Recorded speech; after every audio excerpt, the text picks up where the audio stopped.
Karim, je voulais aussi vous demander, la caractéristique aussi de votre roman, c'est d'intégrer, il me semble, une de vos marques de fabrique qui est l'humour, avec l'univers de Lovecraft, qui c'est pas forcément évident, je trouve, en fait, ce rapprochement.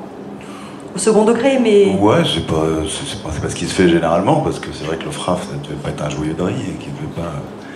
Mais j'ai déjà vu des films où en s'inspirant de Lovecraft, un film humoristique qui était très bien, dont je me rappelle absolument pas du nom, mais c'est pas grave. Non, c'était plus récent, et pas très connu en fait. Et pourquoi pas, hein, à partir du moment où on fait une sorte de parodie, qui reste aussi un hommage, on peut très bien intégrer de l'humour. Hein. Mais c'est très bien parce que le livre, c'est de l'anti-Lovecraft en fait, parce que il y a de l'humour. Lovecraft n'écrivait pas des histoires drôles. Il y a une femme, Lovecraft ne mettait pas de femme, très très peu dans ses romans. Si, dans l'appel de Cthulhu, il y a quand même la femme du marin qui ouvre la porte. Hein, quand même.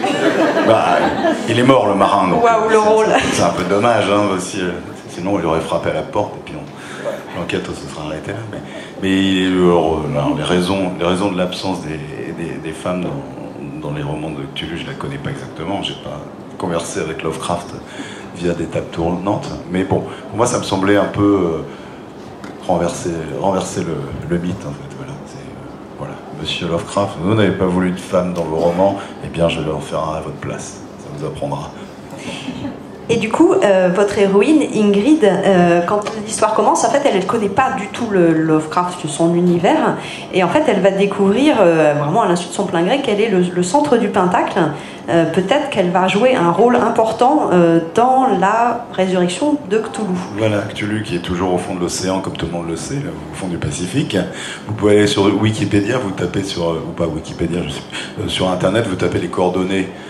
Qui sont d'ailleurs il faut faire attention parce que dans la version J'ai lu poche, elles sont fausses, ils sont plantés. C'est quand même dommage. Ouais. Et donc, alors d'autres, pour trouver les bonnes versions en VO, hop, vous le tapez et vous arrivez sur la carte que vous met Internet généralement, qui doit être Google Maps ou je sais pas quoi, vous voyez Riley. Enfin, je sais pas comment ça se prononce exactement, mais donc ça existe vraiment et Cthulhu au fond de la mer et Cthulhu un jour va revenir pour mettre sa race à toute l'humanité parce qu'il est un peu énervé.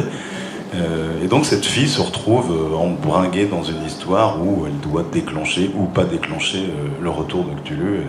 Elle n'y croit pas, elle n'a pas envie d'y croire et il va falloir la convaincre. François Baranger, vous pouvez nous parler un petit peu de la façon dont est né ce projet un petit peu hors norme? Oui, en fait, c'est une envie. C'est que j'avais envie de voir ce livre. Et personne ne le faisait. Donc, comme je suis illustrateur, j'aimais aussi bien servir que par soi-même, donc autant le faire. En fait, moi, comme ma formation plus précise, c'est concept artiste pour le cinéma et le jeu vidéo. C'est-à-dire que je fais des illustrations préparatoires pour les films ou les jeux vidéo. Et donc, c'est souvent des images relativement spectaculaires qu'on me demande. Et à force d'en faire au fil des années, je me disais sans arrêt, ce serait marrant d'appliquer ça à Lovecraft. Ce que j'ai envie de voir, moi, depuis toujours, un Cthulhu qui fait vraiment 1 kilomètre de haut et pas juste 70 mètres.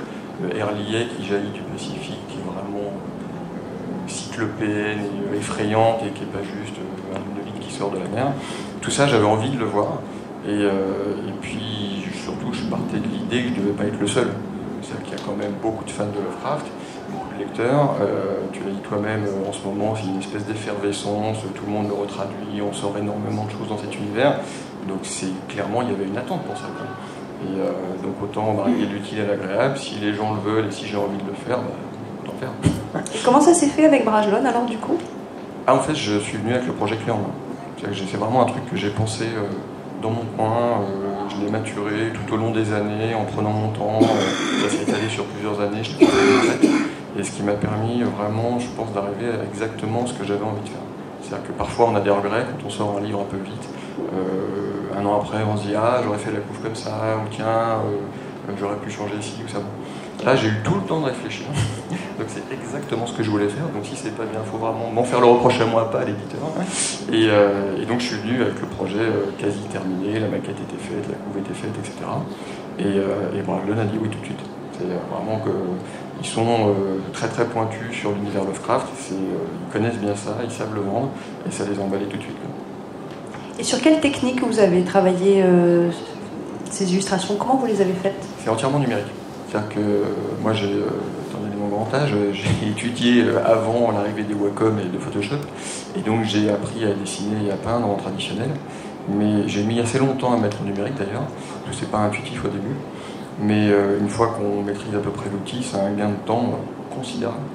Donc une illustration d'une double page de ce livre que je vais mettre une semaine ou 10 jours à faire sur ordinateur, je vais mettre un mois à la faire en peinture. Donc c'est juste pas possible. Ce bouquin, j'aurais pas pu le faire en traditionnel. Donc c'est 100% numérique. Gilles Menegaldo, sur quel aspect ou sur quels aspects portent vos recherches sur Lovecraft? Mais disons qu'au départ, c'était plutôt cette question de la mythologie Lovecraftienne, c'est-à-dire et sa relation aussi avec la culture américaine, c'est-à-dire comment s'inscrit Lovecraft dans la culture américaine de son temps.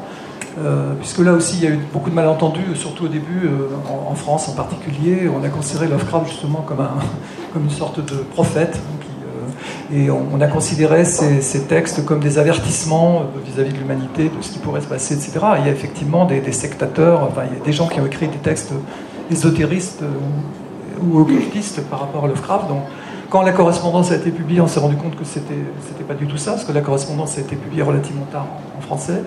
Et d'ailleurs, pour rebondir là-dessus, il y a beaucoup d'humour dans la correspondance, qu'il n'y a pas forcément dans les textes. Dans les textes, il y a de l'humour, mais qui n'est compris que par un cénacle de gens que fréquentait Lovecraft et avec qui il correspondait. Donc il a écrit des milliers de lettres, hein, pour ne pas dire des centaines de milliers de lettres. Voilà.